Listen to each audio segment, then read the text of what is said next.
Hey, let's talk about how to screw up your will. My name is Neil Tyra. I'm an estate planning attorney in Rockville, Maryland, and I do estate plans for regular folks like you and me. Now, I'm not really going to talk about how to screw up your will. That would be silly, but I'm going to talk to you about the three biggest mistakes that people make that I see happen over and over again when folks are doing their wills.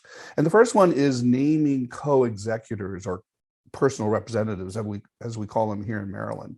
Lots of times people can't decide on one person, particularly like if it's a parent nominating their child to be their executor. They have more than one child. They say, well, I'll make them co-executors. So I've seen wills where they have two or three or four people as co-executors, and that's a recipe for disaster. First off, there are bound to be disagreements between them, number one. And number two, it slows the process down because you have to get agreement between multiple executors whenever any decision has to be made. And lastly, just physically, everybody has to sign the same document. So when you have two or more executors, you have to rotate the documents through and get everybody's signature. So it's usually a bad idea to have more than one executor at a time.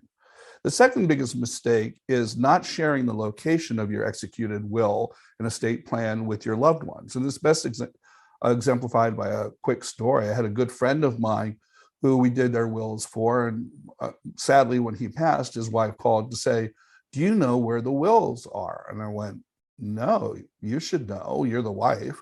Well, it turns out that my client had put them in a safe deposit box and didn't A, tell his wife that he had done that, and B, didn't tell her where the safe deposit box was.